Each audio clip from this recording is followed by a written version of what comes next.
So good afternoon, ladies and gentlemen, and welcome to this event on offshore wind energy regulatory issues. My name is Ilkka Saarinen, and I work at the EU Delegation to Japan. And this is a hybrid event. There will be simultaneous interpretation with Japanese and English as the available languages. For participants here in the venue, you may choose from your appliance the right channel, and for those who are online, please select the language on the Zoom screen. I would like to start by thanking the Renewable Energy Institute for initiating and organizing this timely event with us. REI is a close partner to us in discussing how EU and Japan could work together in offshore wind for mutual benefit. REI also wrote with the Danish Technical University the study that is the focus of today's discussion. The title of the study is Standards, Technical Regulation and Conformity Assessment in the Japanese and European Offshore Wind Power Market, Current Implementation and Best Practices. This study was published last month, and earlier this week a translation into Japanese was published as well. The translation and the original versions are available at the EU Delegation website, and there you can also find the two other studies that we have published recently in the area of offshore wind, namely the one on tendering and on cabotage. The structure of today's discussion is as follows. We will start with opening remarks by Mr. Thomas Koberger, Chair of Executive Board, Renewable Energy Institute, and after that, welcoming speech by Mr. Jean-Éric Paquet, Ambassador-designate of the EU to Japan. Mika Kudo of the REI will then present the main findings of the study, followed by an expert panel discussion that will concentrate on alternative approaches, how to accelerate regulatory reform in the area of offshore wind. I would now like to welcome Mr. Koberger to present his opening remarks. Welcome.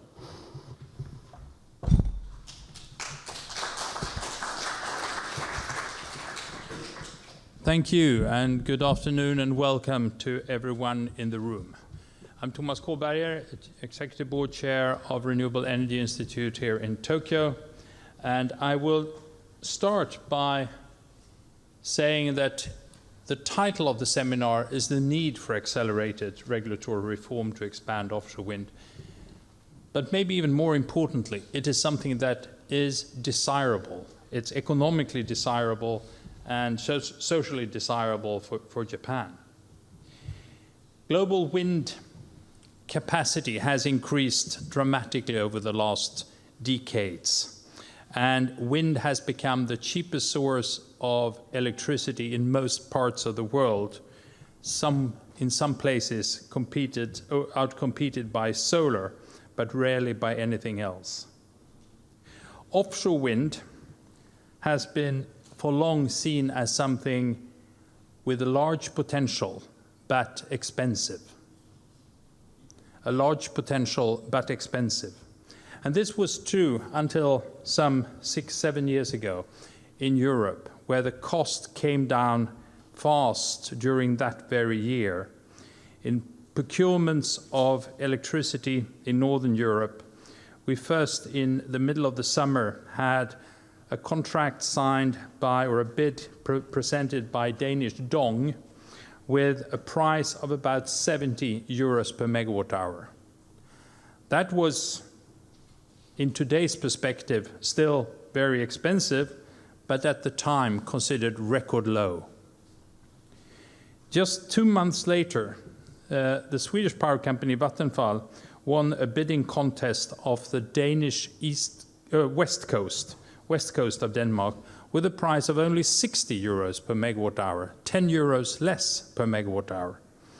And nothing happened in October, but in November, Vattenfall won another contract off the Danish east coast at a price below 50 euros per megawatt hour.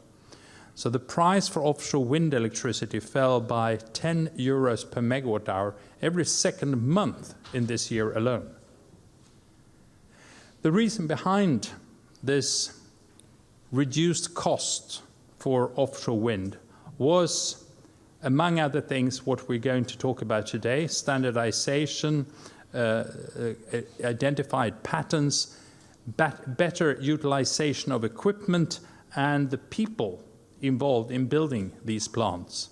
And the reason was that we saw all these projects coming year by year, making it possible to make the investment in the infrastructure and to employ people who could be working for many years, sharing the cost of establishing these organizations and this infrastructure between different projects. When this bid below 50 euros per megawatt hour was made, there were a lot of criticism saying that it was unrealistically low. So it was quite satisfying to see a bit more than a year ago in September 2021, when this project was completed. It was not only completed on time and on budget, it was completed before the time schedule said it would be completed and below the budget. The head of wind power at Vattenfall was saying that this was achieved despite the pandemic. And then she changed the wording and said, maybe thanks to the pandemic, because during the pandemic it was absolutely prohibited with unnecessary visits on the construction sites. So none of the bosses in the organizations could go there and disturb them. They could work undisturbed for the whole time. By the end of 2016, we've seen this linear decline in the price of offshore wind. What we had not been able to do was to anticipate how fast it would continue. And what we saw in 2017 was the first contract for offshore wind where no subsidies were given. So in this case, Energi Baden-Württemberg and Danish Dong offered to build and operate wind power plants off the German North Sea coast without any subsidies, provided they got access to the water area and a connection to the national grid. A little later, in 2018, the Dutch government organized a procurement process where they said from the start no subsidies would be provided. It was a competition between companies who wanted to build wind power, where they had to prove to be big and experienced. They should promise to produce a lot of electricity on the given sea area, and they would show their commitment and their own confidence in what they had promised to produce by handing in several €100 million to the Dutch government, which they would not get back if they did not carry out their plans as they had promised to do. This project of the Netherlands, Hollandse Kust Zuid, grew to become a project of 1.5 gigawatt. So one project of 1.5 gigawatt. It is constructed without any subsidies, and the construction started in July 2021. Just about 1 year later, in August 2022, the first electricity was delivered. Not yet full capacity of the 1.5 gigawatt, but the first electricity from the first completed wind power plants was delivered. The decrease in cost in Europe has now come so far that when the Danish government awarded an area of the sea to the German power company RWE, it is not only that it's built without subsidies. The power company who want to build these offshore wind power plants have to pay all the infrastructure, and the contract with the Danish government is such that they are anticipated to pay the Danish state 2.8 billion Danish crowns, or about 376 million euros, to the Danish government before they can start to earn money themselves. So it's not a subsidy, they're actually paying to be allowed to use the sea. Sometimes Europe has been a pioneer in this area, and some people believe that's only done in Europe. But it's important to note that now, as it has become cost efficient, China has also made significant investments in offshore wind. In 2021 alone, China built more than the rest of the world together has done in 5 years. About 26 gigawatt of offshore wind was connected to the grid in 2021 alone in China. Looking at the resource map of wind resources, we see that indeed Northern Europe is nice, yellow and red, with lots of resources, but so is the coastal area of Japan. So there is no reason why Japan should not be able to reach the same cost levels as Northern Europe or China, and why this should not be a cost-efficient way of producing electricity here. But what is needed is for the Japanese authorities to reduce the thresholds to investors to ensure the industry can operate efficiently, and those are the kind of issues that will be discussed during this seminar in the coming hours.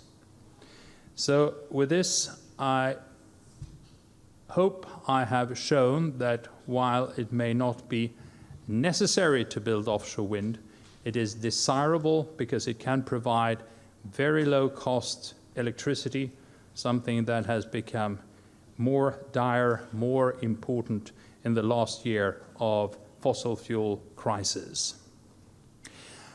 And now I will hand over to Ambassador Jean-Éric Paquet from the European Delegation in Japan. I should say almost ambassador, because apparently he has not handed over all his documents to the emperor yet, but in practice, for today's purposes, you are the ambassador. Welcome.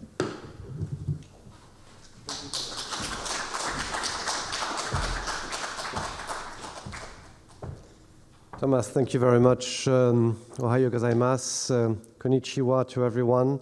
It's a real pleasure to have the opportunity to say a few words as you open your proceedings this afternoon, and we'll look into the regulatory and operational framework here in Japan to deploy your industrial and commercial ambitions on wind energy. So it is desirable, as Thomas, I think, set out in an extremely convincing and very fact-based manner. Thank you for that. I would add it's also necessary. I think we have now seen that our energy systems, our exposure to fossil fuel supplies, I mean in Europe particularly dramatically, with Russia cutting off gas essentially in a matter of a few weeks or months, highlighting our dependency on one unreliable partner, but also our dependency on fossil fuels, which market prices are out of that war, but for the reasons as well, becoming very quickly unsustainable.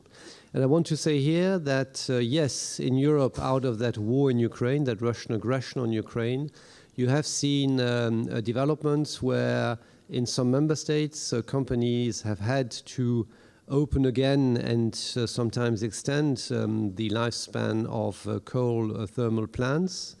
This is only a very short-term recourse. These plants remain subject to carbon pricing and to the ETS regime in Europe. And on the contrary, Europe has decided to double down on renewable energies. And I think when we will come to 2030, we will probably paradoxically be thanking Mr. Putin for having accelerated even further an energy revolution at play in wind, in solar, and in a number of other technologies in Europe. We're aiming at 55% reduction of CO2 emissions by 2030 in law. And despite the last few months, I think it is now a trajectory which is very clearly hinting at going even beyond these 55%. So yes, the war in Ukraine, geopolitical developments are creating market uncertainties and uncertainties in supply. The solution is definitely to upgrade ambitions on renewable energies. And that is very much the work which you are doing as industries, and the work, of course, also which is taking place in partnership between the European Union and Japan, in particular under the Green Alliance, which was agreed now a bit more than a year ago, and which implementation is now progressing, creating platforms for debates such as the one, and workshops such as the one which the Renewable Energy Institute will hold this afternoon with all of you, with the support of the teams of the European Union delegation, ILCA in particular. The success of the renewable energy transformation of Europe, I think, was set out by Thomas, and I don't think I want to take too much time in covering it myself. I would not be as convincing as he was, but I think this has effectively been driven by very strong political decisions and very specific regulatory market signals, with Europe setting out not just headline targets for 2020, now for 2030, but accompanying these objectives with very specific legislation on energy efficiency, on the promotion of renewable energies, creating frameworks in competition law, and therefore creating indeed an environment for our industry and for our regional actors and member states to effectively generate an extremely ambitious and now very real pipeline of projects and installed production capacities across all renewable energies, but rather remarkably in Denmark, in the Netherlands, in Spain, in Portugal, and there are many other examples in wind energy as well. So yes, certainly nature is different here in Japan than it is in Europe. We have in many cases shallower waters, which have certainly ease to an extent operational constraints. Yes, winds are blowing sometimes a bit differently in East Asia than in Europe, but essentially the practical nature-based constraints faced in the European industry, or at least the way they were perceived when we started 2 decades ago, were not that different from the ones we have in Japan. And so I think what is needed is, yes, to take those into account, but effectively, as we are discussing and seeing promoted by our partners in the Japanese administration, it's to set the political framework and the political ambition. Now, this also requires, and that is the subject of your seminar today, a stable, innovative, conducive regulatory framework, one which provides, of course, clarity for investing, firstly, in bidding. I think this is a real cost which we don't, as public authorities, and when I say we, it's European, Japanese public authorities in general, this is a genuine cost, an entry cost, if you want, into a market. And a proper regulatory framework is, of course, also aimed at ensuring interest from a larger number of players. And I hope very much, in my case, many European players, to be part of the ongoing bidding processes and public procurement processes happening around Japan. Then, of course, the regulatory framework also needs to provide certainty on operational and economic terms. And here again, I think there is still a lot of work which needs to be done. And this was very much the purpose of the study carried out with the support of the Technical University in Denmark and the Renewable Energy Institute here in Tokyo and the teams in the EU delegation. The study was made available now just a few weeks ago. You will, I'm sure, use it in your proceedings today. This study does not aim at providing the silver bullet in terms of recommendation. It was aimed at ensuring a clear evidence base and examples of these regulatory frameworks as they became available in other parts of the world, particularly in Europe, and aimed therefore at feeding into the discussion here in Japan to continue to improve that regulatory framework and ensure that as public procurement and bidding takes place as we move forward, there will be many companies which will be able to come into the market, provide innovation, provide also a welcome competition to drive the costs further downwards, and with that ensure indeed that the wind revolution which took place in Europe, which is gaining ground around the world, happens here in Japan fast and hard as well. So thank you very much for having accepted the invitation this afternoon, and very much looking forward to your wisdom, the joint wisdom of European and Japanese companies this afternoon, which in our dialogue with our partners in the administration will be happy to convey, in addition to the work you are doing, I'm sure, with your partners in the administration already. Thank you very much, and I wish you a productive afternoon.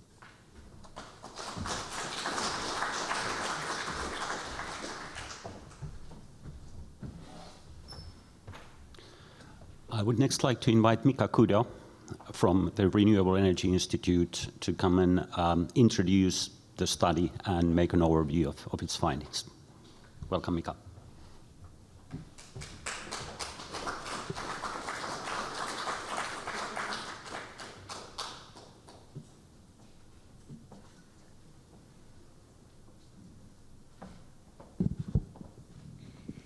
Thank you very much for the kind introduction. I would like to take off the face mask, as has been kindly introduced. My name is Mika Kudo from Renewable Energy Institute. Today, I would like to introduce to you the report on standards, technical regulation, conformity assessment for the offshore wind, as published by the EU delegation in Japan. This report has been published in July this year. So the information introduced in the report is up until the July this year. But ever since then, there have been new legislations and amendments being made, but those are not included in the report. As the title signifies, there are detailed comparisons made between Japan and EU on standards, technical regulation, and conformity assessment. What are the practices in Europe and Japan? I don't think we can find a similar report elsewhere which makes this comprehensive comparisons. I hope that you will be able to refer to this report. As I have mentioned just now, the content is highly technical. The equipments for the power generation, as well as the technology to do with the structures, safety design, but it is also technical in regards to the institutional system building as well. Those of you who are participating in the workshop today, I'm sure there are many of you who are well versed on the standards as well as procedures, but there may also be those of you who are participating for the first time, having interest in what are the issues to do with the regulatory reform, to do with the offshore the wind. So I would like to very briefly touch upon the standards and technical regulation and conformity assessment, what they signify, and then make comparison with the Europe, which is the crux of the report. Because of the interest of time, I will not be able to go into details, so please refer to the report yourself. And there will be many experts that are here today, and the panel discussion will follow my presentation. And as to the details of how to bring solutions to the many issues, I hope that the panelists will be able to elucidate. Now, let me start with the explanation on standards, technical regulation, conformity assessment, as well as the Japanese system. Let me give you the outline. So, I will be giving the major points. On offshore wind farm, they need to conform with the technical regulations as specified in the legislation. But the procedure to confirm the conformity is quite cumbersome and takes time. What are the reasons behind that, and how should we try to solve this issue? That will be the theme of today's discussion, as well as the focus of the report. The best practices in Europe will give us many suggestions.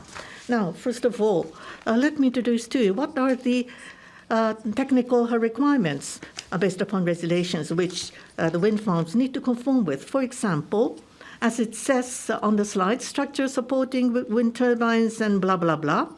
This is the requirement. And as you can see, These are quite abstract. No numbers are given.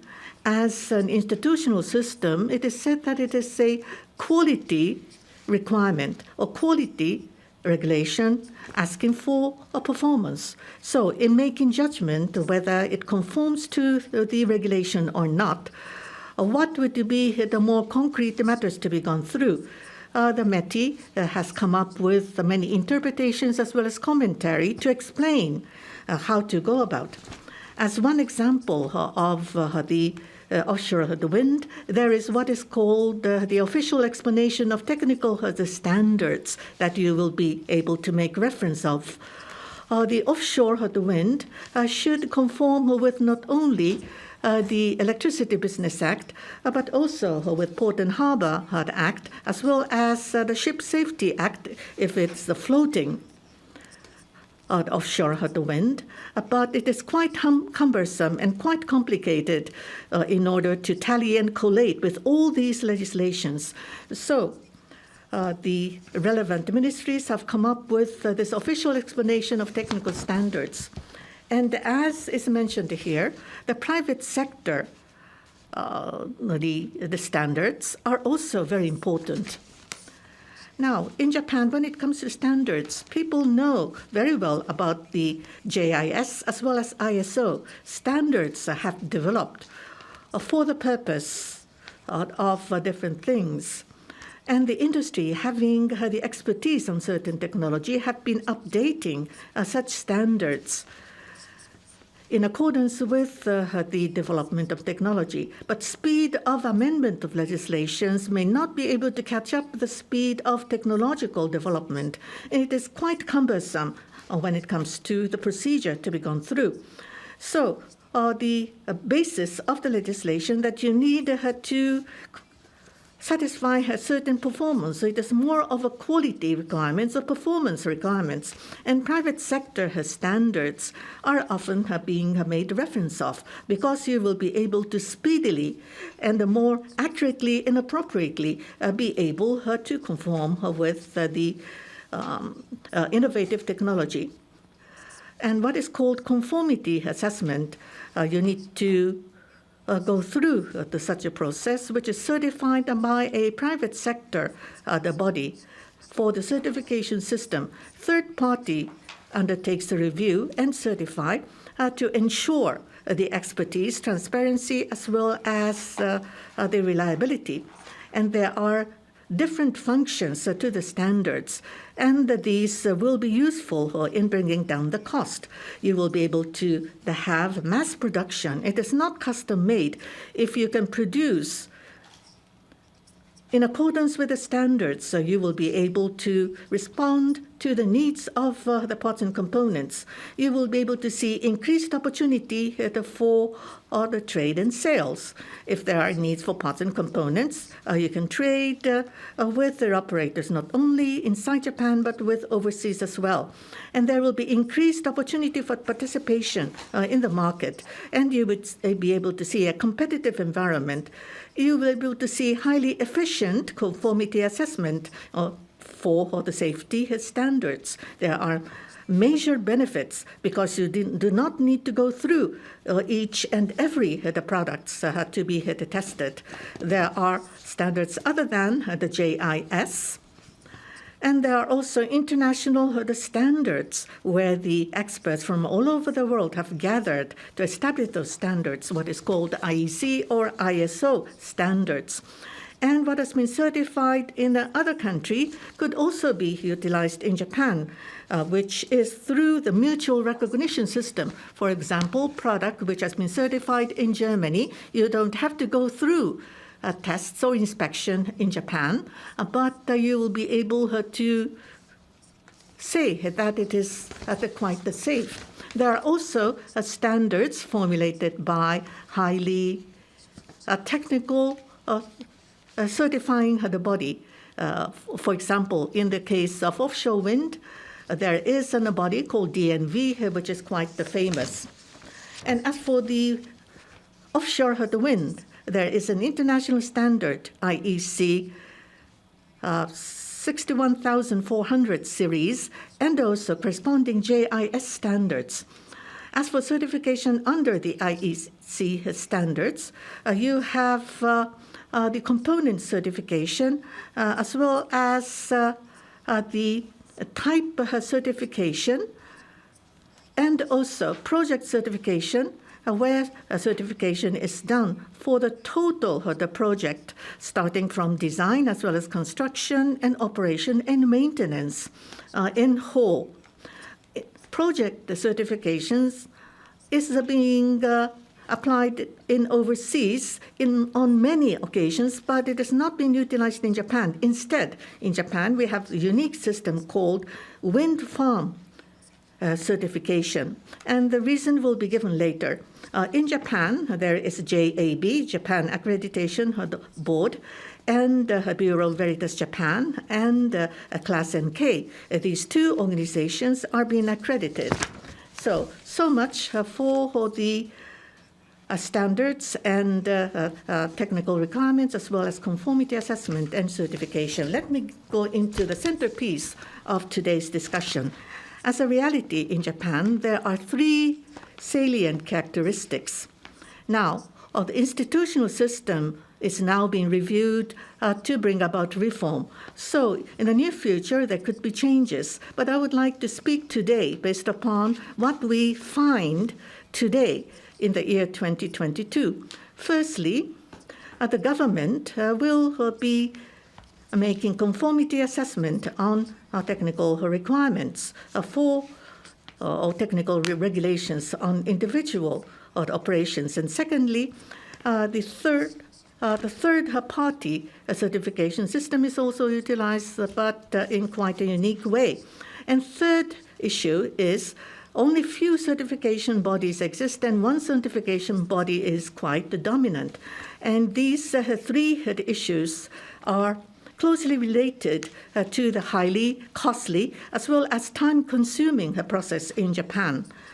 And we need to increase the introduction of offshore wind and trying to speed up. But these issues could be a bottleneck, so we need to bring solutions quickly as possible. Starting with the first point, conformity verification process. According to the Electricity Business Act, the operators must submit construction plan to the METI, Ministry of Economy, Trade and Industry, and they need to go through the review whether they conform to the technical regulations or not. And the METI will hold expert committee, and the advice will be received. And then the expert committee constitutes of university professors and other specialists who have an ample knowledge, and they would undertake review on the documents being submitted. Now, under the Port and Harbor Act as well, there is a conformity assessment as well, which is done by a private sector body called the Verification Body under the Ministry of Land, Infrastructure and Transport. And the review will be made by the Conformity Review Committee. On the other hand, in Japan, there are also third-party certification bodies as well. Now, let me explain the relationship between the certification system by the ministries and the private sector. In the case of Electricity Business Act, as you can see on the left-hand side, the operators or the developers must start the procedure to be given the certification, which is called wind farm certificate. And this will be only for the purpose of certification in Japan. And the construction plan will be submitted. And for wind farm certification, there is an expert panel established, and experts will ask additional data as well as explanation to be given by the developers. And when the certificate is issued, then the developers must go through the review procedure by the METI, and they will have the certificate attached to the construction plan. And METI will also hold the expert committee, and the certification must be done there. Therefore, the developer must go through twice the procedures, and they have to respond to both the expert panel as well as expert committee. And if the members of the two bodies are different, then different advice and different instructions could be given, which means that there will be very cumbersome and additional efforts to be undertaken. And there are many other issues as well. Under the Port and Harbor Act as well, it says the Class NK, and the Ministry of Land, Infrastructure and Transport, you have to go through both procedures, but they are averting overlap, going through a joint procedure system. I will not be giving you details on this. That is all for the flow of procedure under the present system for the conformity assessment, but it takes a very long time, and the burden and cost is cumbersome. There are many reasons. Firstly, that there is a duplicated conformity assessment, which I have just described. And secondly, the standards and regulations are not so clear, and experts will request additional calculations as well as additional data. In the report, example is given. The standards and regulations on assessment on seismic aspects as well as soil foundations are given, that sometimes the experts would say that there are issues to do with the calculation method being adopted. And in some cases, the materials are quite limited. If the material being used is not on the list, you have to go through a separate review, which is also time-consuming and costly. For example, in the case of Europe, in the offshore wind, there are thick steel panels and plates being utilized, as well as large-sized bolts and nuts, which are not included in Japanese standards, so they are not to be used in the case of Japan. So these are some of the problems. And these problems happen because offshore wind is still in a infant stage. And in Japan, the government has started by employing existing legislations and the procedures. For example, existing building standards, the law or code that has been applied, and that has led to some of the problems. And there is a shortage of the data accumulation and the insufficient experience as compared to Europe. So it is still underdeveloped and is still going through growing pains, and the risk-based approach has not penetrated. It is more conservative. There could be issues to do with the institutional system, so the way of thinking may be the trouble. And the government is also promoting reforms to address these issues. Firstly, to address duplication of conformity assessment at operational level, the first step was to involve the METI's expert committee members in the expert panel of the third-party certification body, thereby effectively preventing rework by the METI expert committee. So that was the intention. Having said that, this could raise issues related to the independence of the third-party assessment bodies, in my view. And this is how the system is being operated. As a second step, the Electricity Business Act was revised in 2022. A new agency was created to verify conformity. It is called Registered Conformity Verification Body. If the conformity is verified by an organization qualified and registered by the METI based on their application, the conformity verification following the filing of construction plan will no longer be required. That is to say, expert committee doesn't have to be convened. So this is a bit busy diagram, but as I said earlier, currently third-party certification, and you go to the expert committee of METI, that was the flow. However, under the new scheme, the third-party certification body is now replaced by registered conformity verification body by the many. And if the confirmation is given, then the expert committee is not convened. That is a new scheme. Yes. In addition to that, the METI, as you can see below, it takes time to incorporate international standards into GIS standards today. That is a problem I'm going to briefly touch upon later. But operational improvements are being introduced. Debates are now being conducted, and also the batch endorsement scheme, which is a new scheme which started in 2020 to incorporate private sector standards into technical regulations without delay. Now, this is the new scheme, and it will be effective on the 20th of March 2023, as the current plan says. And Electricity Business Act related public comments solicitation is just closed. Therefore, detailed rules will be decided. But let me briefly explain the contents. So in order to become a registered body, for instance, you have to have experts, more than at least 2 experts are necessary to become the registered body.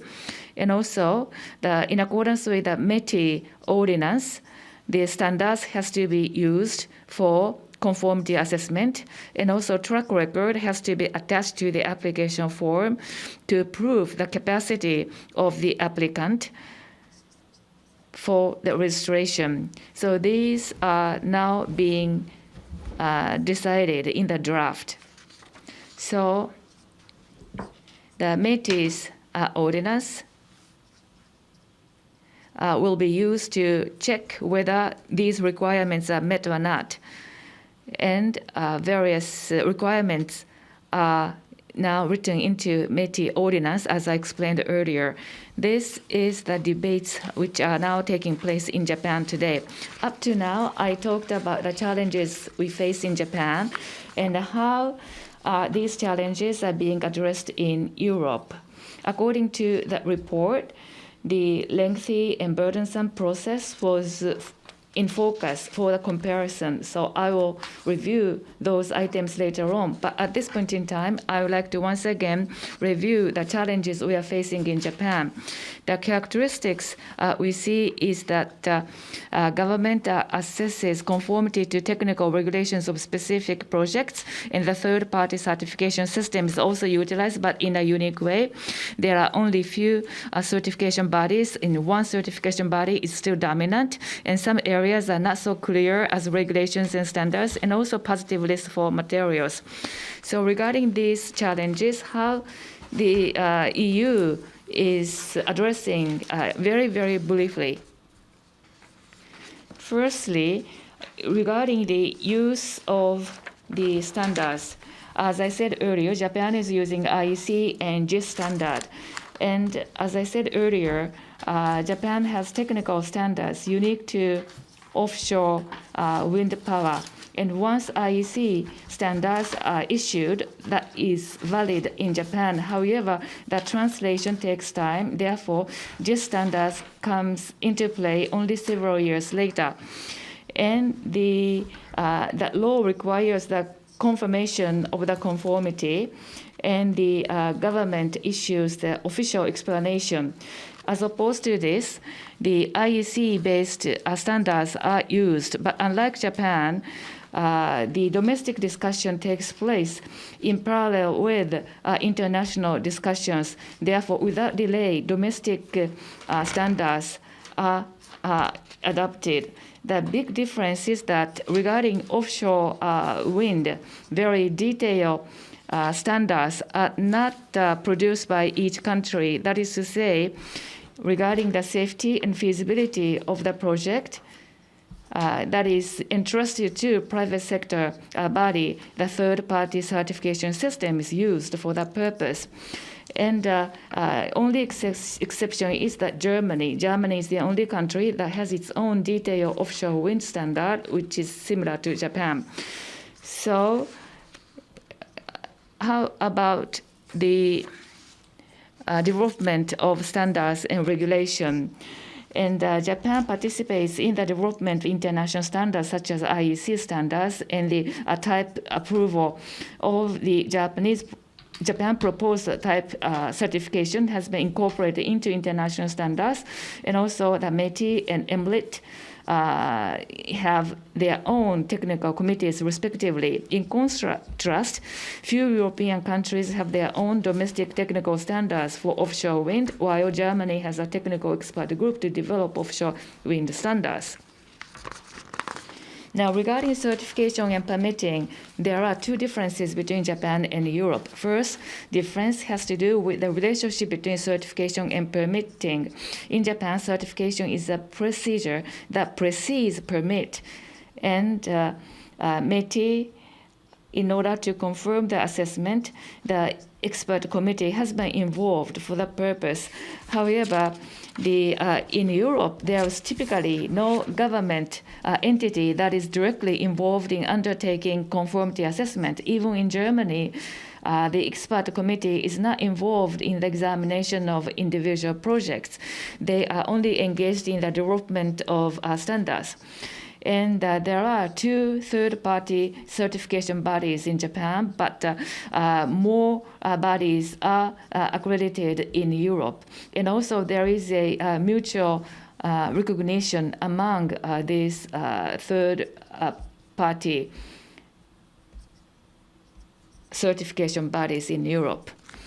And now next is about site investigation, which is related to the construction of wind farm. And there is a difference of approach between Japan and EU. However, such a difference is tolerated by international standards, but there is a room for improvement. And also regarding load, this is highly technical, so I would like to omit the explanation regarding load in this presentation. Now, materials, as I reviewed earlier, in Japan, you can only use materials that are on the list. And in Europe, European level standards cover this. And there is no specific wind farm, specific regulations in Europe. So there is a flexibility in Europe. So such a European practices are a result of efforts to create a large European market that transcends national borders and to reduce costs, and they will be of great reference to Japan in the future. And there are some suggestions for Japan toward the end of the report. So let me cite that. Basically, the government is not involved in detailed standard making. Rather, the proposal is to move to the system which relies on the expert of private sector and leverage private sector standards, and also early adoption of international standards, and also moving away from individual project assessment to the standards development. So in this way, various suggestions are being made by the report, and also to ensure transparency by using international standards, and also limiting special requirements regarding the use of materials. Special requirements is given, therefore such a special approval should be minimized. And also flexibility in compliance and conformity to technical regulation. There are several ways to prove conformity. Various calculation methods are available, and there is a rapid progress of technology in this area. Therefore, the research results not only in Japan but also abroad should be utilized to be more flexible regarding the conformity demonstration tests and methodology to be used. In Japan, the independence is very important for the certification body. And from the expert level, across the national border, standards and certification has to be used. And sometimes the regulation by the governments may slow down the adoption of technological innovation and reduce flexibility. And therefore, we have to come up with a system where organization independent from the government is required to develop standards and certification procedures. And also, secondly, third-party approach to certification process is necessary because it can avoid duplication of certification by competent national bodies and promotes the diversity of third-party certification bodies, thus ensuring capacity for accelerated implementation. And international cooperation is also important, and also transparency and of the certification bodies, and also communication with the market. And the Japanese government is aware of the importance of these issues and trying to move forward with reforms. With the recent revision of the Electricity Business Act, the government has chosen to entrust the verification of technical standards conformity to a government-registered organization rather than independent third-party organization. So there are other issues as well which needs to be addressed. So we must continue to reform the system. It was a little bit lengthy presentation, but thank you very much for listening. Thank you.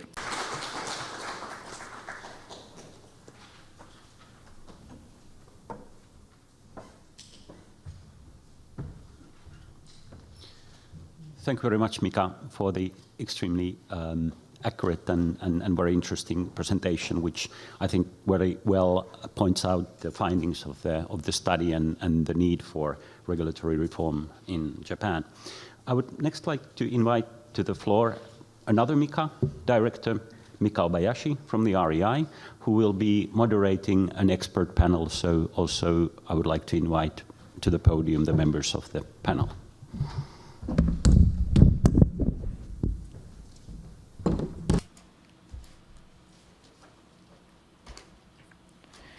Thank you very much for your kind introduction, Ilka. From my part, I will be moderating in the second part of the program. I would like to invite the panelists on the stage. First of all, next to me, let me introduce Mr. Tetsuo Saito, Senior Research Fellow of Renewable Energy Institute. Mr. Kenji Sato, Head of LSE Sales Solution of MHI Vestas Japan. Mr. Yukinobu Uchida, Market Area Manager, Japan Energy Systems, DNV, AS Japan Branch, and Ms. Sayuri Watanabe, Japan Representative of World Forum Offshore Wind. Mr. Terasaki, Managing Director of Kyuden Mirai Energy, whose name is on the program. He is going to join us virtually. Thank you very much, Mr. Terasaki. And you are looking in a very giant way on the screen in this venue. Thank you for your participation. Yes, thank you too. Now, without further ado, we would like to start a discussion. In the first program, part of the program, it was very easy to understand thanks to Ms. Kudo, senior researcher.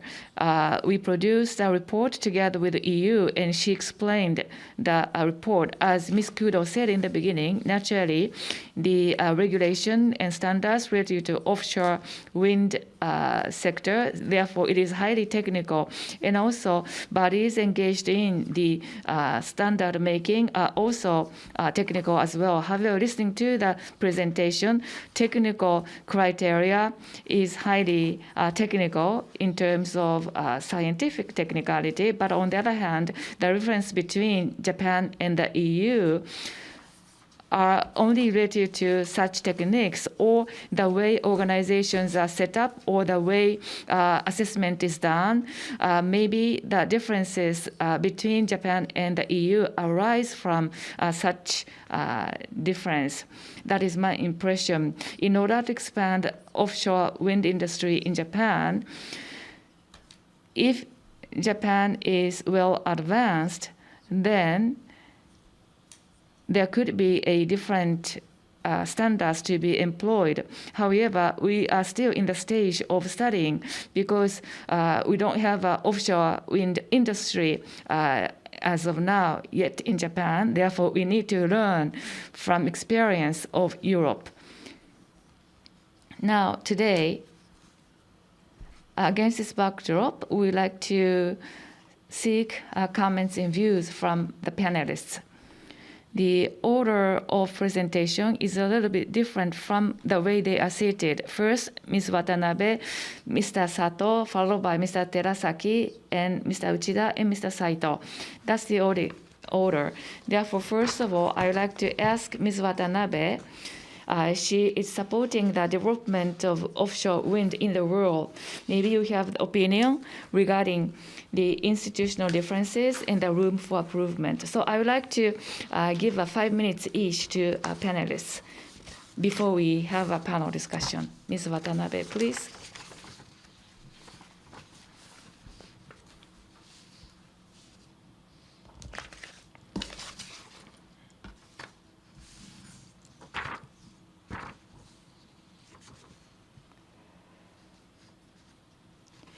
My name is Watanabe. I am with World Forum Offshore Wind. Thank you very much. On page 2, on offshore wind industry vision announced in December 2020 envisioned large-scale introduction. But in addition to this, recently accelerated project formation and early introduction is often cited. When we look back at the rise of the offshore wind industry in countries where it started earlier than Japan, we can learn that the early adoption in large scale of offshore wind will not come about naturally. So today I would like to make the following 3 suggestions for the expansion of the industry in Japan. First, the system and standards must be easy to understand. When this point is discussed, often the transparency is used as a word. Maybe this could be tomeisei no kakuho in Japanese, or ensuring transparency. The transparency means that the content and the basis for decisions is easy to understand. Foreign offshore wind players, including investors and suppliers, would find it very difficult to make investment decisions in favor of industry whose systems and standards are difficult to understand. Moreover, it's fair to say that the system that is easy to understand for foreign players would be easy for domestic players to understand. Next is prioritization. The guidelines for the public bidding for exclusive occupancy in general marine areas formulated in June 2018 were revised in October this year. Currently, comments are being invited on the public bidding guidelines for the exclusive occupancy related to 4 areas that are scheduled to be open to public tender by the end of this year. The promotion of offshore wind power forms important part of the Japanese government's energy policy and carbon neutrality goals. That is clear from the government message. But how about priorities? For example, there are multiple priorities that Japanese government puts emphasis on its public bidding. The main one is early introduction of offshore wind, development of domestic industry, and reducing burden on Japanese consumers. They are all important, but it is not easy to achieve all of this simultaneously based on the past experience. Last point, next slide, please. Finally, industry needs competition. A competitive industry is a healthy industry, and competition among diverse players makes an industry stronger. One point I would like to add here, communication. The Japanese government may think that Japanese offshore wind power industry offers a market which is easy to enter for diverse players. If so, are players receiving that same message without gap or discrepancy? That is, the Japanese government's message is not necessarily reaching offshore wind players as intended. I have actually often felt this gap when talking with both sides. If the Japanese government believes that the Japanese offshore wind industry is an accessible market for a diverse range of players, or at least if that's what the government wants, then action is necessary to ensure that this message gets through. Also, let me give an example of diverse players. as a very useful report published by the European Commission was explained in detail earlier, and the report also refers to European certification bodies. Certification bodies that certify offshore wind projects and equipments include DNV in Norway, Bureau Veritas in France, TÜV Nord, TÜV Süd, TÜV Rheinland in Germany, and UL in the US. They are accredited according to international rules, and they not only certify offshore wind projects in their own countries, but also certify projects in other countries, which means that the project developers have choice. Then, what is the situation in Japan? Next slide, please. Emerging markets in offshore wind industry do not have to spend the same amount of time as advanced and well-experienced markets did, because the former can capitalize on the latter's insights, technologies, and lessons learned. This is a great advantage for emerging markets. On the other hand, we must also understand that just because it works this way in one country is no reason to assume it will work the same in another, because every new market has its own challenges and background. Next slide, please. Lastly, let me share with you highlights of offshore wind in Germany, status quo, and the prospect published recently by German Offshore Wind Foundation. It also emphasizes the need for streamlined and transparent planning and permitting procedures. Next slide, please. Today, I made 3 suggestions for expanding Japan's offshore wind industry. Thank you very much. 渡辺さんどうも。 Thank you very much, Ms. Watanabe. Thank you very much for staying with the time and being concise. So may I turn to Mr. Sato from MHI Vestas Japan. MHI Vestas Japan is a major player worldwide for both onshore and offshore the wind farms. Japan is following Europe in the many ways, but there are something unique in nature and environment to Asia, and there are existing regulatory process. So what are the differences as you have your business on a global basis? What should be improved? Thank you for your kind introduction. I have a few slides, so let me introduce myself first of all, and then talk from a manufacturer of wind turbines. What may be the difference between Europe and Japan? So, starting with the brief description of myself. In the year 2000, I joined the Mitsubishi Heavy Industry. I had been involved with gas turbines to start with. From 2011, I have moved to the offshore or the wind, and I worked at the Hamburg office for design. But MHI has had joint venture with Vestas, and when we had MHI Vestas Offshore the Wind AS been established, I moved to Europe, and I have been involved in design of the wind turbine the load, as well as support structure design and the project certification. I have been the head of the department. And as you can see on the chart on the right-hand side, the bottom, you can see the water depth and the installation here. This is based upon the experience of MHI Vestas Offshore Wind and what may be the possibility in the future. And the blue box shows the time period that I have been involved. And the photograph at the top shows the team unit. We had a team building event of curling match. I have worked closely with my European colleagues for project certification. This is a monopile, a wind turbine, and jacket is red, and the clarity is gray, and including the floating the system, we have acquired the project certification in Japan as well. Although we had certification for Akita Noshiro design.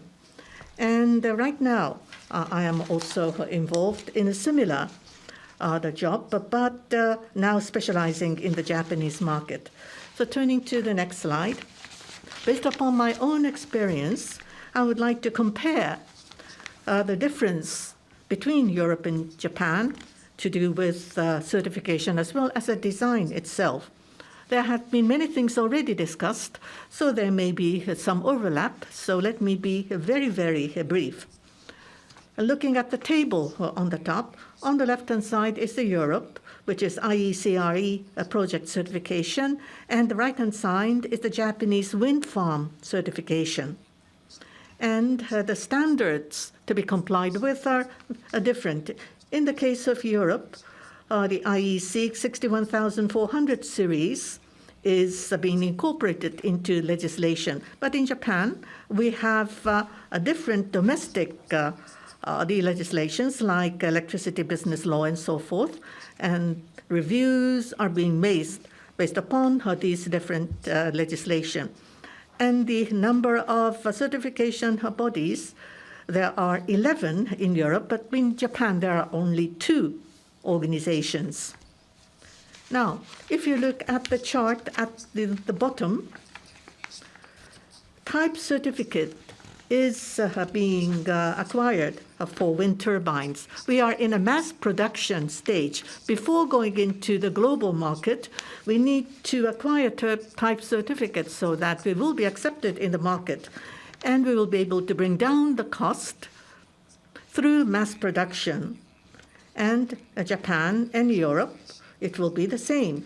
It will be based upon the IEC standards.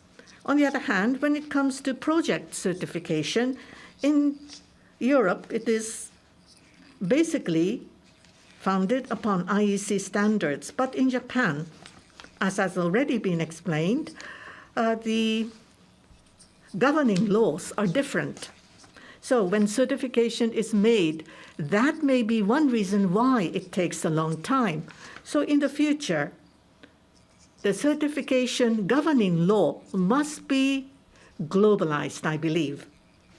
And coming back to the table, the method of review, I mentioned that in Europe, you need to base yourself on IEC standards. And as for the methodology of the review, you will submit your documents and then comments will be given or consultation will be made. Well, after the review on documents are completed, then you will move to the next milestone. But in Japan, basically it is the same, that there will be document review, but then there will be expert committee or expert panel being held, and the approval will be given. We are in an infant stage, so the review standards or criteria are not yet firmly being established yet. So you need to work out this ambiguity, and that needs to be worked out. Now, as for the reviewers, in Europe, the certification bodies have dedicated experts who will follow the progress. In Europe, the development is so fast.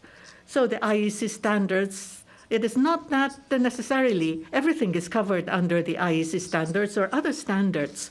So in such a case, you will communicate with a dedicated the reviewer and consult with him or her to go through the necessary processes. And in Japan, it is basically the same.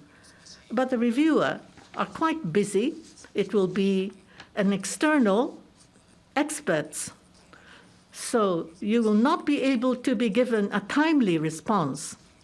And normally, the expert committee is held perhaps once every month. So this is another reason why it is quite time-consuming. And as for the design controlling load, in Europe, you don't have to consider the seismic load. It is mostly the wind and waves. But in Japan, seismic load matters greatly. So I don't think you can introduce the process in Europe, as is to Japan. So we are sort of groping around.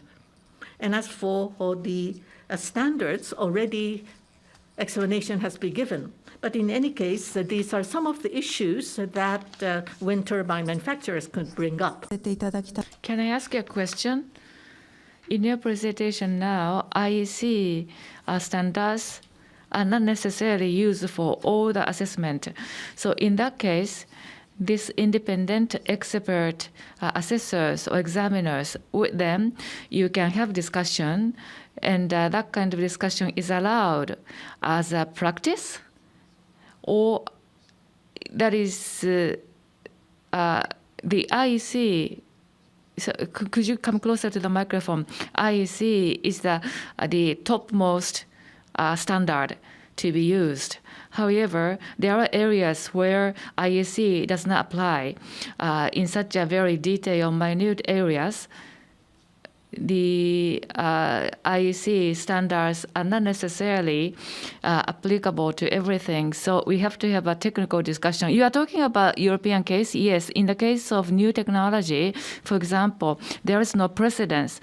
Then my experience is necessary, or the analysis is necessary, and that kind of discussion normally takes place even in Europe as well, just like in Japan as well. So, however, timeliness is quite different between Japan and EU. So timeliness, and also flexibility in terms of the trust in technologies. That makes a difference. Thank you very much. Then, thank you for waiting, Mr. Terasaki of Kyuden Mirai Energy. Mr. Terasaki is not the manufacturer, rather as a developer. We have discussed various things so far, but from the viewpoint of Japanese offshore wind development, what kind of regulatory reform is necessary? Rework is necessary. If that's the case, then that would delay the start of operation of offshore wind. Mr. Terasaki, please. Thank you very much. Thank you very much, first of all, for giving me this precious opportunity to speak to you. And also, unfortunately, I was not able to come to the venue in person. I apologize for that. From my part, shall I share the screen, the documents? I mean, so that your materials will be posted from our side. Now, could you put my materials on the screen? Yes, it's on. It's on the screen. Thank you very much.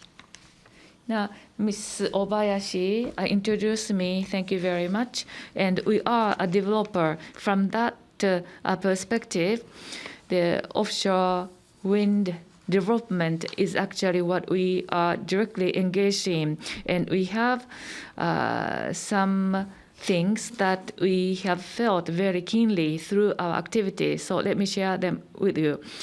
As you can see on the screen, in Kitakyushu City, Hibiki Nada, we are developing a offshore wind farm in the Bay Area. Or that we are now considering that possibility. In March next year, we are going to start the construction work. Therefore, we are now signing related contracts like a turbine supply and EPCI contract. So these related contracts are now put together. We are now in final stretch, so we will be able to sign those documents soon if everything goes well. So up until now, we have faced various challenges actually. And compared to what we initially thought, in many ways, we have a lot of more preparations to make, and we have various challenges.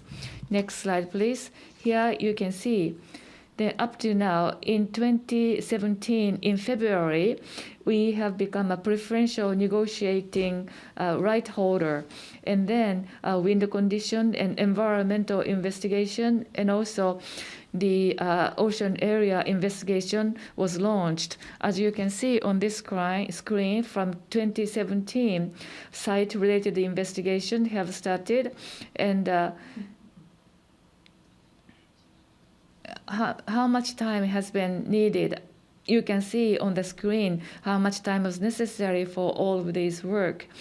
As it says at the top, wind condition and the sea area investigation took 2 years, and environmental impact assessment, although people say that procedure has simplified and shortened, the process has been shortened. However, in terms of the content of assessment, content of investigation, and also the request for further data and information coming from experts have become more complicated. So it took us 4.5 years for environmental impact assessment, and also wind farm certification that we have been discussing today. So in our case, the expert examination is now in the final stage. I hope we'll be able to obtain wind farm certification by the end of this year. That is most likely. In December 2019, we have been subject to assessment, so it took 3 years. And the government is now starting a public comments for the second round, and particularly early start of operation is now being emphasized by the government. But when you consider all of these procedures that we have to go through, that kind of sense of speed is really practical, realistic. That is the doubt I have based on my own experience. I have a question mark on that speed that government wants to promote.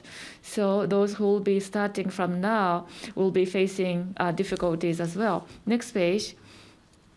This shows in the general ocean area, the start of operation up to that point, what needs to be done in terms of procedure and permitting requests and so forth. This is the at a glance chart. From the left, wind farm certification, and also the Renewable Energy Sea Area Utilization Act related approval, and also Port and Harbor Act and the safety navigation law and so forth. So we have to get approval based on all these laws in order to get our construction plan approved under the Electricity Business Act. So there are many difficult gates that we have to go through, if you will. Not necessarily in Japan or in Europe, in any countries, we have to go through such procedures. But since Japan is still in its infancy, that laws and regulations are not fully developed in a way that they are specific to offshore wind. So we still have general laws applicable. Therefore, it takes time to interpret those existing laws as they apply to offshore wind farm as well. So from here, I would like to make a deep dive regarding wind farm certification. There are 5 assessments to be done. So for each category of these assessments, every month, maybe 4 times a month, we have a subcommittee of expert committee. So such subcommittees are meeting 4 times a month, and on our case, we can participate only one of them because of schedule tightness. And so far, we have participated in 28 subcommittee meetings, including expert panel meeting. More than 30 times we have participated. And going forward, in full-fledged manner, if we see the start of offshore wind farm in Japan, I think going forward, such an assessment process will be very complicated and will be very busy, and the schedule will be packed. So it's very difficult to have a time appointment, in my view, going forward. Briefly, these are the assessments we have to go through. First, the required performance. We have to prove that our wind farm is safe structure against external force, including the earthquake and typhoon. We have to be to withstand those external force. And secondly, natural conditions, including wind conditions and tsunami possibility and height of waves and the likelihood of earthquakes, all those have to be assessed. Based on the historical data, we have to appeal the case to convince the experts. Based on that, design wind turbine and also foundation. Based on that foundation, the wind, wave, earthquake, all these natural conditions related data are applied, and various analysis and review are to be done to see there is no problem. So in assessment, the theoretical or mathematical values, and there is a official explanation, and based on that we can say we can prove this. However, not necessarily experts will be convinced. Therefore, we have to cite a document issued by Japan Society of Civil Engineering and other expert documents, and proof has to be done by developer itself. In the case of Hibiki, it is a jacket type foundation, and because of the ground friction, jacket foundation will withstand natural conditions. And in situ analysis is required. It is costly, but one by one, we have to prove safety, and we have to be on conservative side. Next, please.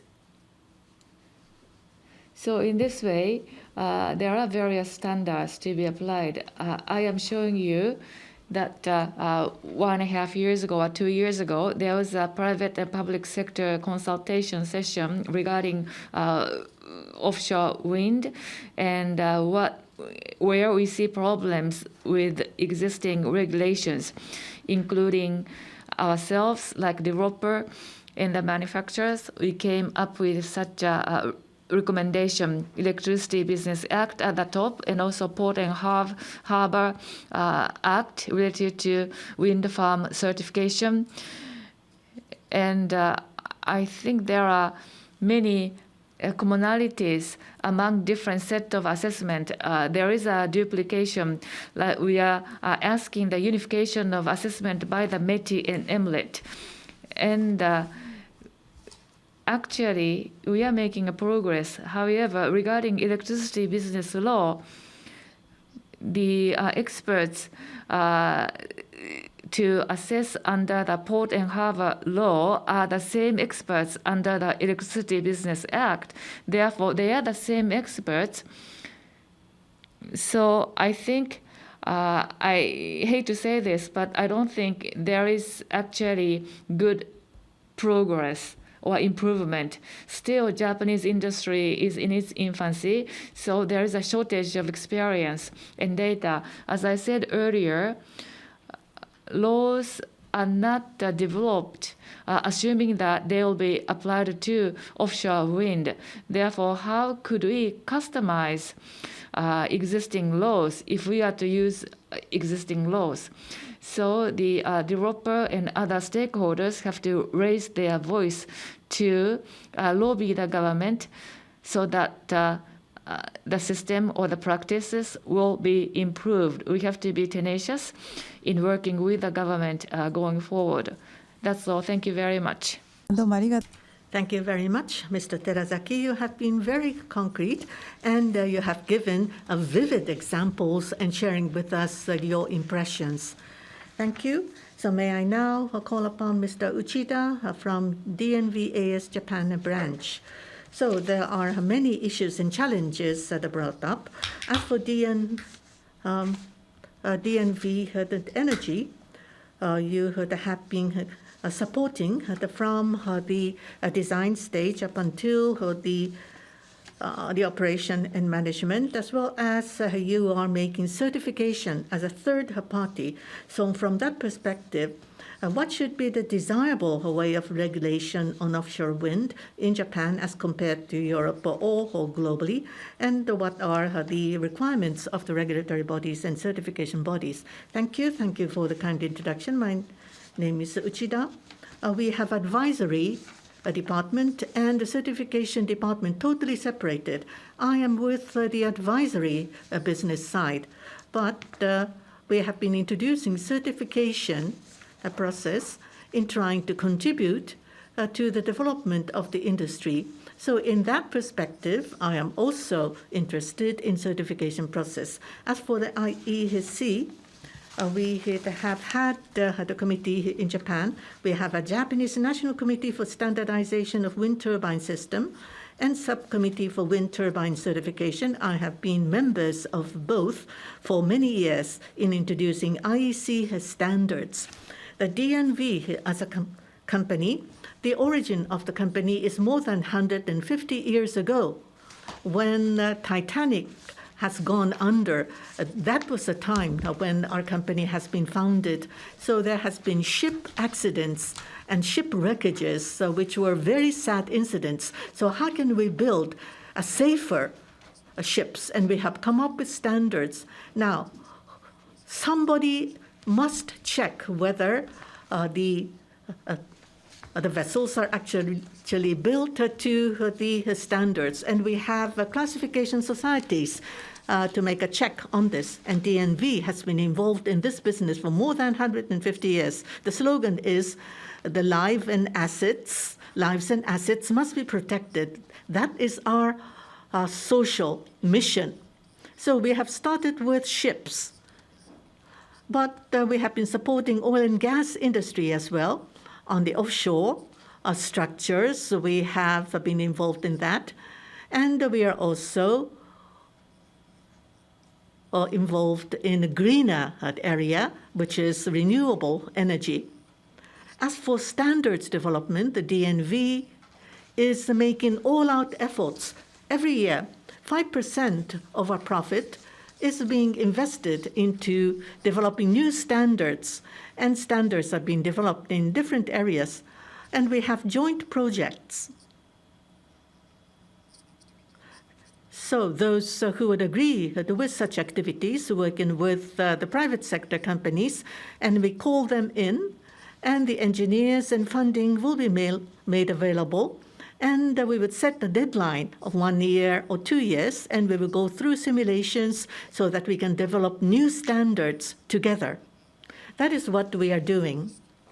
So as for the floating structures, we have been involved in standard setting. We are also setting standards for cables. And what we are doing right now, amongst the existing IEC standards, it has been originally based upon the knowledge and findings of the European experts. So typhoon and earthquakes are not being introduced. So we would like to come up with best practices, including the earthquake and typhoon aspects. We have started from 2019, and the very first best practice that has been published, and we are trying to create a more detailed version of that.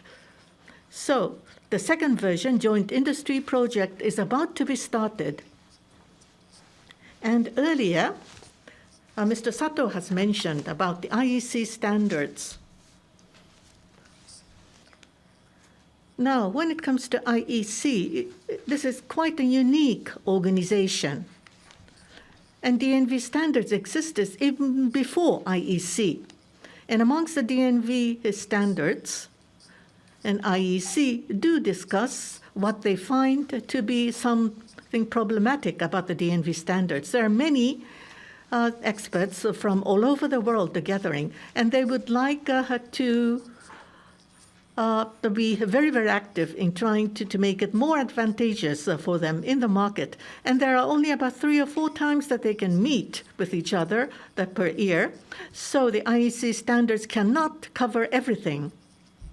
So how to supplement what are not being covered by the IEC standards. People will make reference of DNV standards, and that seems to be the actual practice in the industry. Therefore, the DNV standards is highly influential.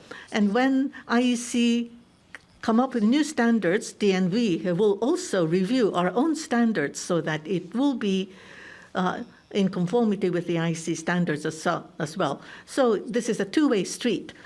Now, in certification for Japan, in the year 2018, we have been asked by the anchor to say certification the system needs to be introduced, which was the request coming from the ANCA at the time. And Mitsubishi Research Institute to have been commissioned to make a research.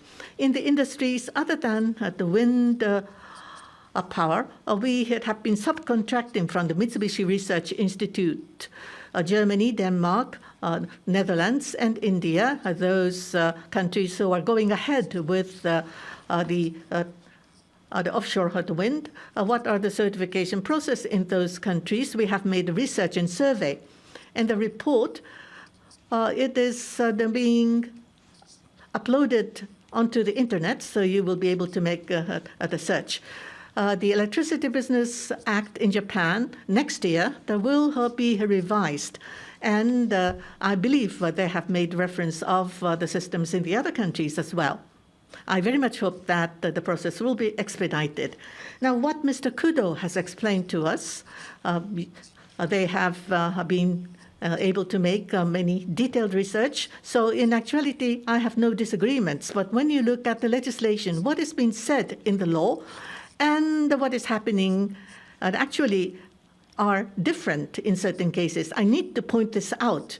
Certification system is not required by law in Japan.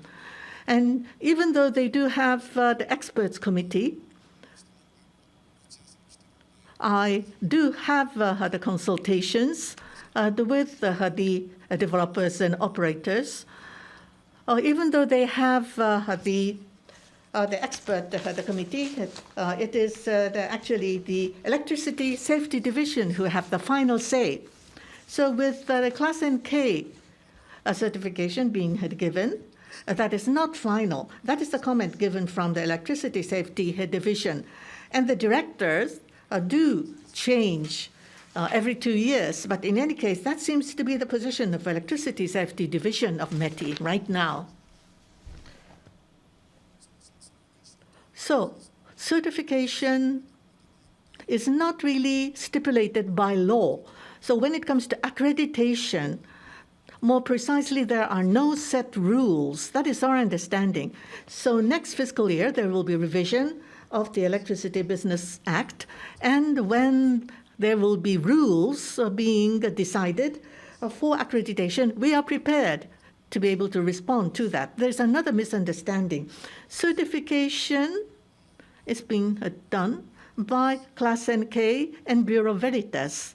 These are the only two organizations. Many people think as so. But DNV actually have auditing, or what is called the DNV Assurance Japan, and we have had accreditation on the many areas. We do have ISO standards as well as IEC standards as well.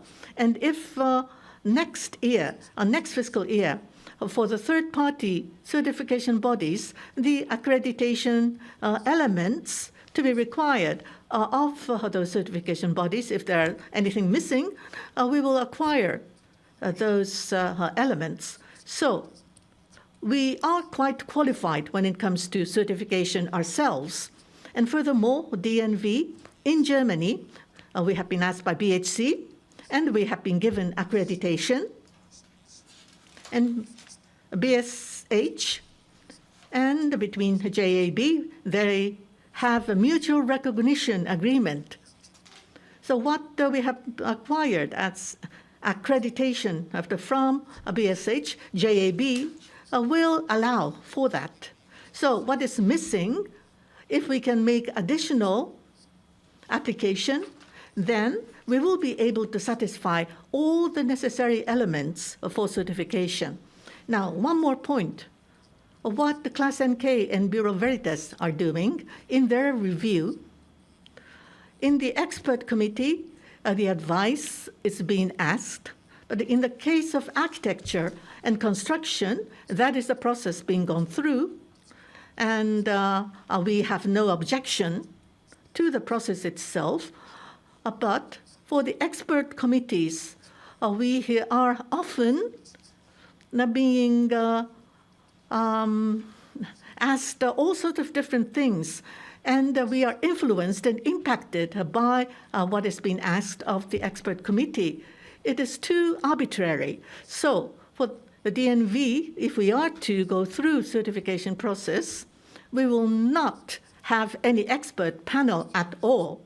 The expert panels at the rules making, it's DNV to be invited into the expert committee. That's fine. We could ask the other experts as well, but when rules are already decided, we have to go through independent review the process. That is the certification. So what Class NK to make the review, that's fine, but when you are to use the term certification, I do have some objection to that. Now, DNV is engaged in certification process in Japan as well. For Ishikari Shinko, or for site conformity assessment, just as the Class NK has been doing, we have a site conformity assessment being done on full scale by DNV. So we call it parallel certification. We do have such experience and track record, but we have not actively appealed to the industry. So you may misunderstand that there are only two organizations who can do the certification, but DNV can also do it, is what I wanted to add. Thank you. There are many things I would like to add. Thank you very much. We are running short of time, so we have to invite Mr. Saito to speak, but we would like to collect a question from the audience, at least one or two questions from the audience, hopefully short and brief questions to the end. Mr. Saito, you have been serving as a sort of advisor for the compilation of this report, which was put together by REI and Denmark University of Technology, and you have followed up all the items which were cited by Ms. Kudo, and you have covered a lot of experience, including onshore and offshore wind. So what kind of regulatory reform is necessary in your view? Thank you.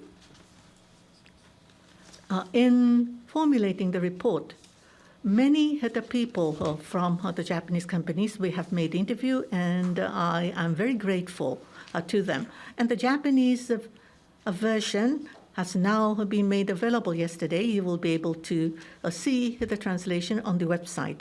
In a short period of time, what are the obstacles in building the offshore wind farms? The time necessary for the approval and permissions have been too long, and we have focused on that. There has been many views that have been mentioned from the other panelists. To what extent should we be involved in offshore the wind projects, and why is it necessary? It may be a little bit off the point, but let me able to explain. Onshore and offshore in a supplementary position. When we have a high pressure, there are a lot of wind, but when it's low pressure, there's no wind. And in the wintertime, the sunshine does not being seen in a long time. During the summertime, the wind is weak, but there's a lot of sunshine. So both onshore and offshore, both are necessary because they are in a complementary situation. Now, what do we see on the slide is, in Japan, what kind of districts and regions would have abundant wind?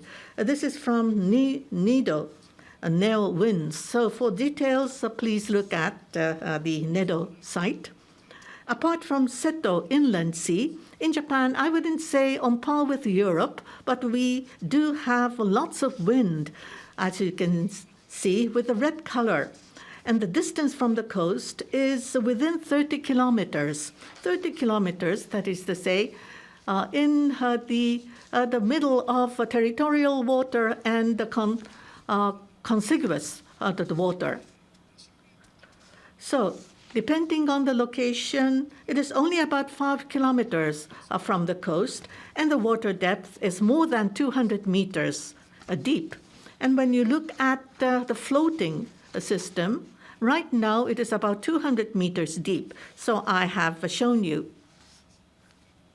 So the water depth of 200 meters from Chugoku, from China to ROK, and so forth, but it is mostly Tohoku region and Tokaido area.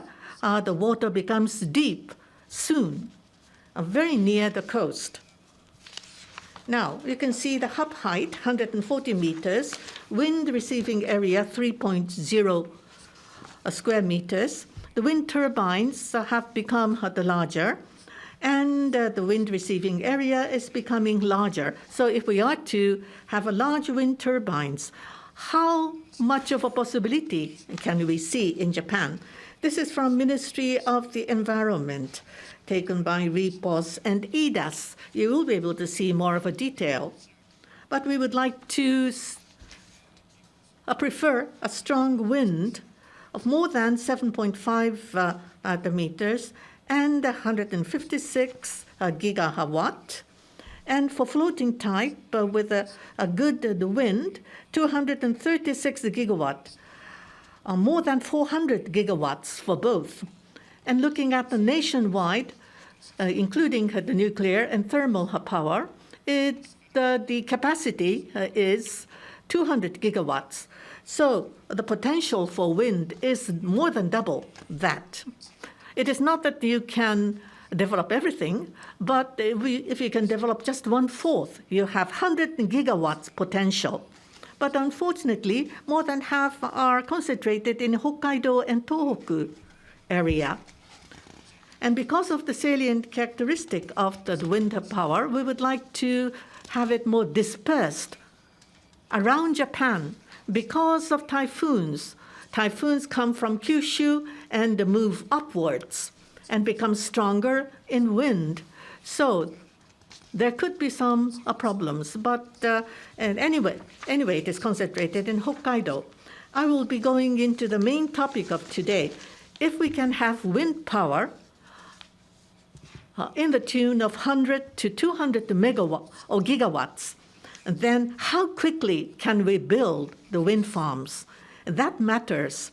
So construction needs to be done, but you have to go through permission and approvals, and the soil foundation and the environmental assessment need to be made. We need to have a centralized system. Thank you. Thank you very much, Mr. Saito. Regarding the potentials, the REI has the map opened on the map regarding the grid expansion and the area to be used for the offshore wind. Grid map is only for Tohoku region, but we are going to announce other areas shortly. So please refer to such data. So we have been discussing from various perspectives, and I myself thought that earlier Mr. Uchida said the certification and the accreditation are different. And actually, I was not fully aware of the difference when I used those terminology. And that is one point.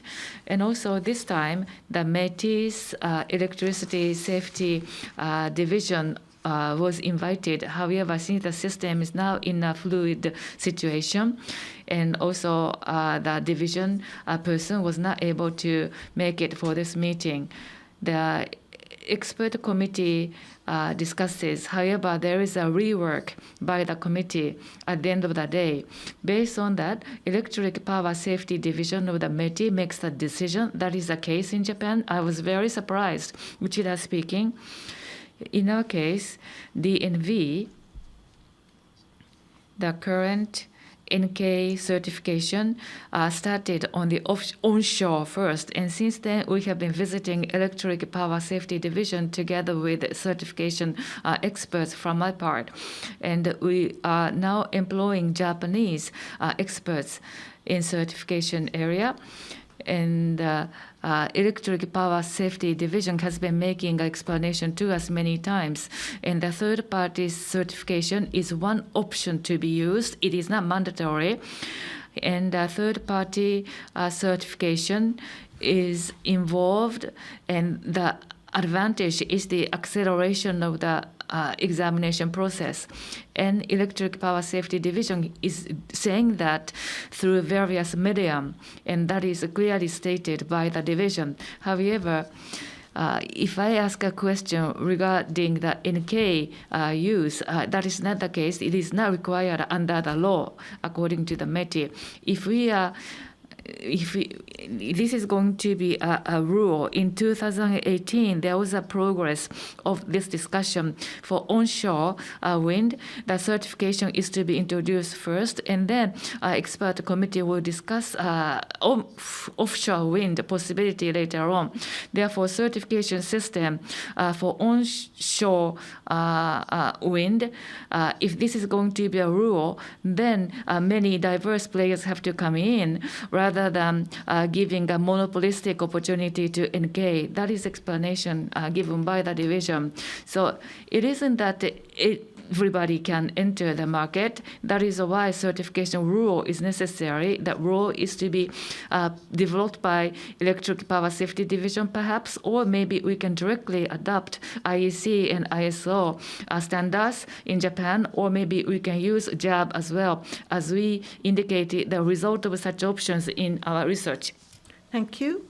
And at the outset, Mr. Sato has mentioned in the tables the difference between Europe and Japan, which was very clear-cut.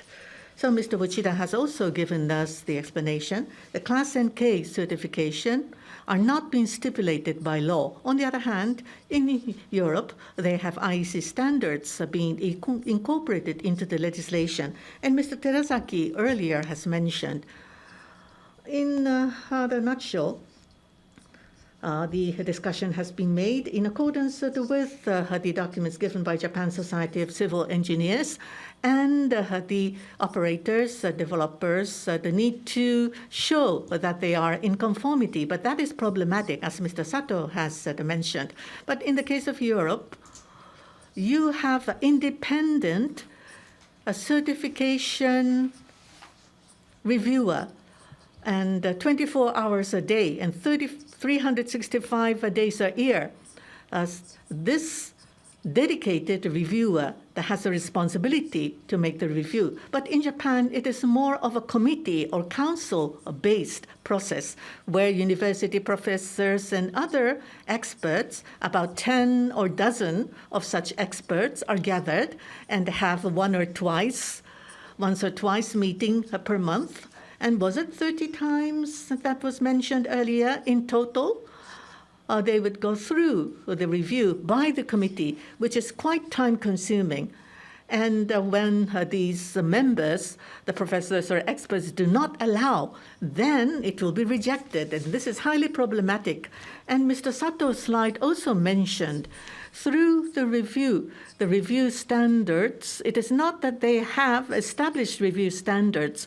Going through the review process, other questions are raised, and they would go to and fro, and the standards would eventually be established. There lies the ambiguity and intransparency. How to ensure transparency and speediness? That is the question.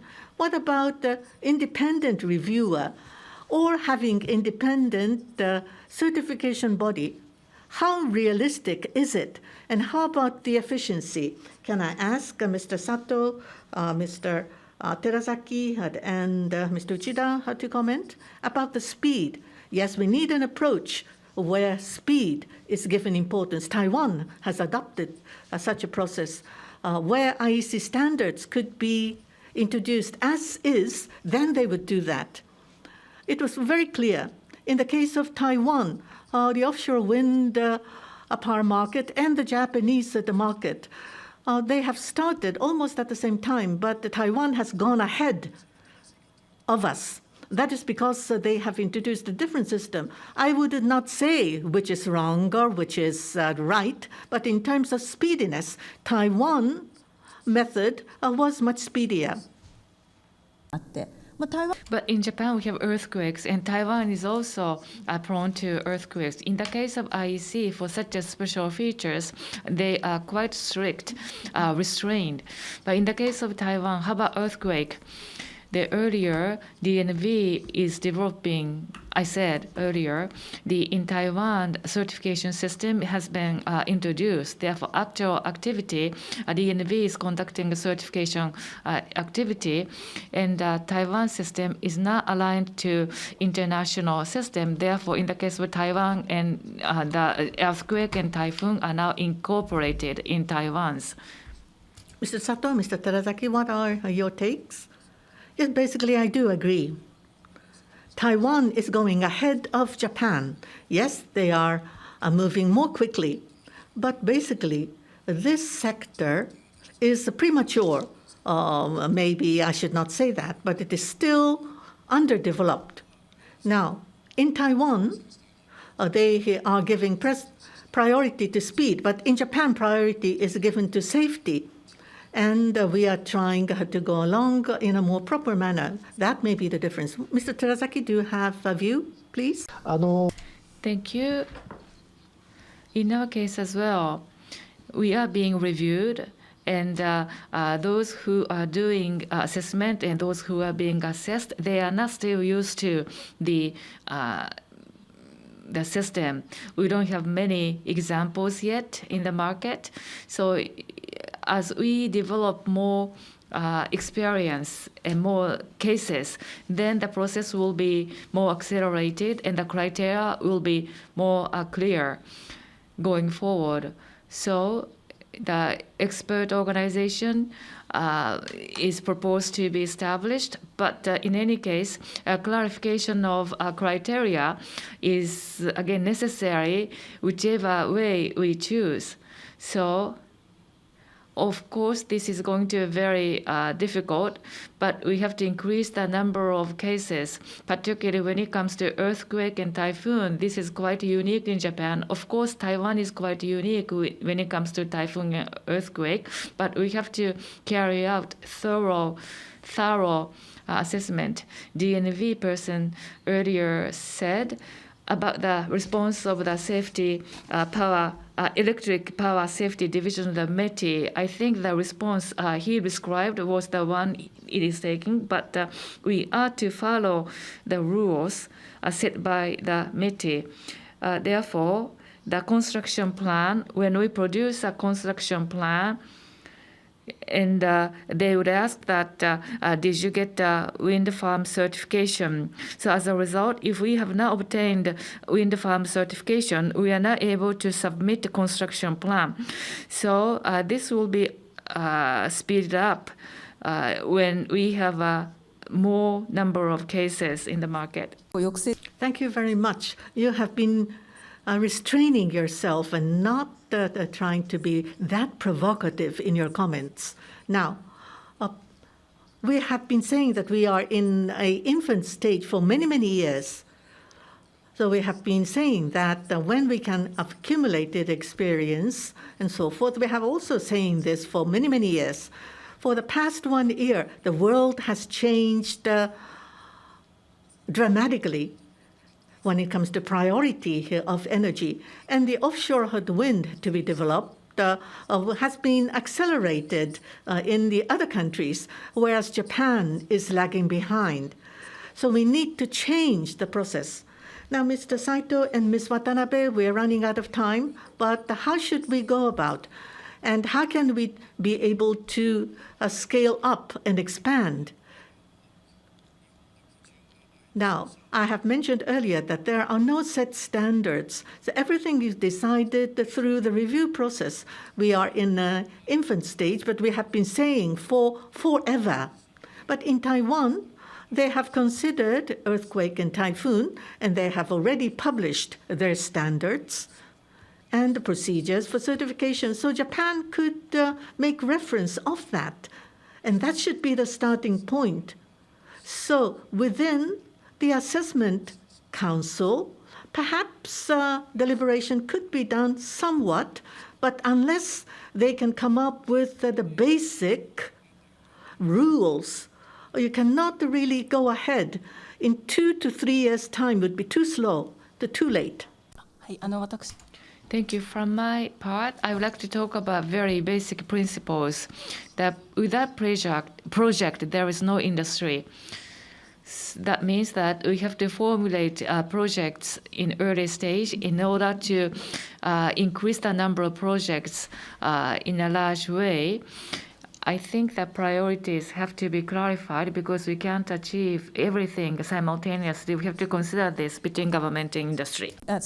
Thank you very much. So we would like to open the floor for questions. Yes, somebody has his or her hand up already, so please.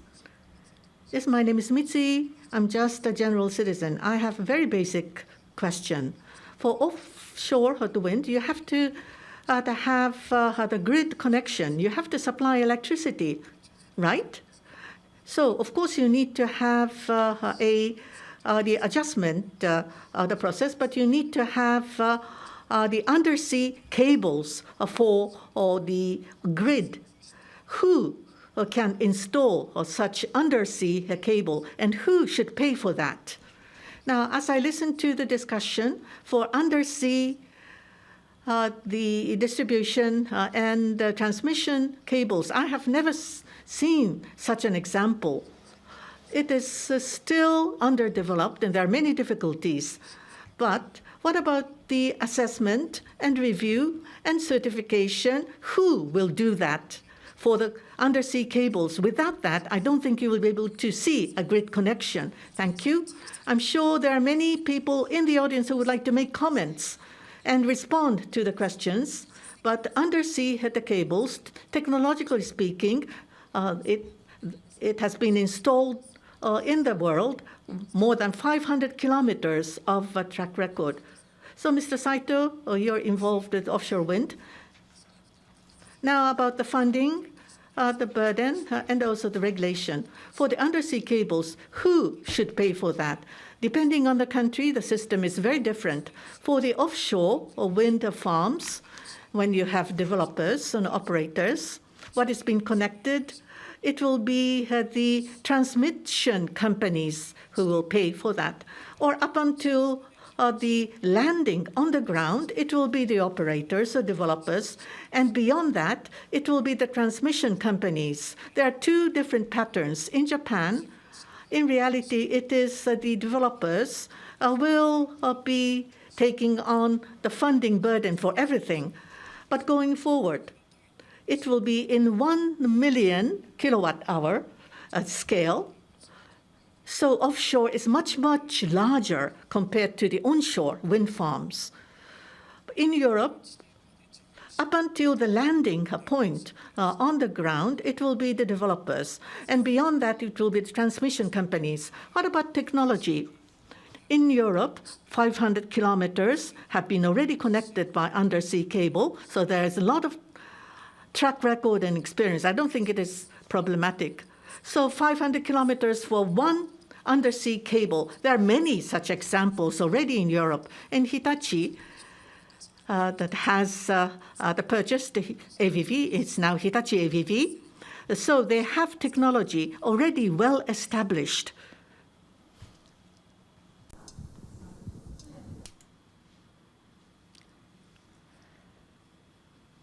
The standardization and assessment are making progress in Japan too. That depends on the cables. In Japan, Furukawa and Sumitomo have undersea cable technologies. I'm talking about standards. So international standards is available. And in the case of Germany, project certification is done, including submarine cables. The entire packaged certification is done by DVD. So in Japan too, site conformity assessment is only covering support structure, and the expert committee brought together civil engineering society experts. That is why they are only focused on support structure. Therefore, more comprehensively, undersea cable and also offshore substation and so forth have to be checked. So this is what we call project certification. Entire package and also related standards are used.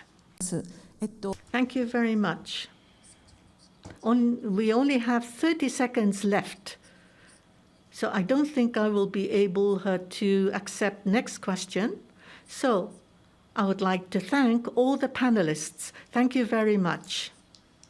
It was highly technical in your presentations, but thank you very much for explaining to us in an easy to understand manner. Thank you.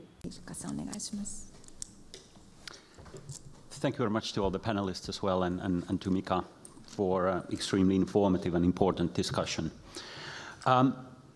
I would be saying a few concluding remarks before we can move on to the foyer to continue discussion there. I think there will be some coffee and refreshments available there. I think that one of the main points from a, let's say, political point of view were said in the opening remarks and welcoming remarks, where both Mr. Koberger and Ambassador Paquet, I think they underlined, I think they said something like, reform is a social and political necessity. And I think it was Mika who said that world has changed. And these may sound like something which a few years ago would have been a bit pompous words, but today we see that the world has truly changed. And there is more and more necessity for the reform, for the green transition, and then also of reaching the offshore wind targets. And the necessity is there in order to meet the environmental targets, but also the security of supply of energy targets. Now, it was in many interventions, it was underlined how regulatory environment will need to evolve to support this necessity.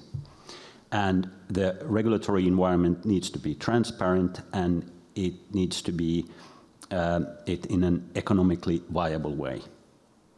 And there's no doubt that Japan wouldn't have the political will to do this. We know that the Japanese government is very serious about it, and they have drawn the right conclusions. And there is big potential, as was mentioned, in some of the maps, I mean, showing the similarities between Europe and Japan, how there are good conditions to the development. Of course, there are differences as well when it comes to the depth of the sea and also some other natural and geographical conditions. But as such, I think one of the messages was that there is no reason why Japan could not become a major player, why the offshore wind power could not play as important role in Japan as it plays in Europe. However, it was underlined by many speakers that the regulatory environment is lagging behind. Procedures in Japan are time-consuming, and regulations are overly conservative. The role of the government, could it be reduced and private sector standards used more? Should there be a sectoral standard or not? Or just reliance on private sector standards and reliance on the expertise of the developers and the producers? In the study, I think there was one recommendation, which was concentrate on essential requirements rather than prescriptive rules. Interesting reference was made also to Taiwan during the discussion by Mr. Uchida, and the fact that Japan and Taiwan started from the same point, but because of regulatory differences, Taiwan is progressing faster than Japan is. So this is something which should be of concern, and from a European perspective, because we want to be working with Japan, we would like to cooperate in order for Japan to catch up with the other countries in the region. And we heard about China, how quick developments have taken place there. So indeed, what was said in the beginning about the necessity to progress in Japan as well, that's very much, I think, underlined by many of the interventions today. Mr. Terazaki, in his intervention, I think, mentioned that nowadays environmental assessment, certification, and all the other procedures take a really long time, and that the laws are not up to date. So basically another example of the things, how they are today and what is the need to be done in the future. And I think that he even asked the question, can the government's goal on offshore wind be achieved if things continue the way they are? And I think that the general conclusion is that there needs to be change in the regulatory environment in order for Japan to reach its very ambitious goals on offshore wind. So let me thank all the speakers, all the panelists, audience here in Tokyo and those also online, and especially Renewable Energy Institute for initiating and organizing together with us this event. It's been to the point, short, informative, so thank you very much for all of you.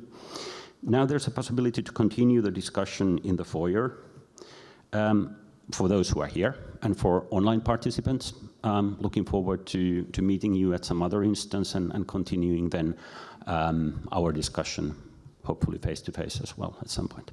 Thank you very much.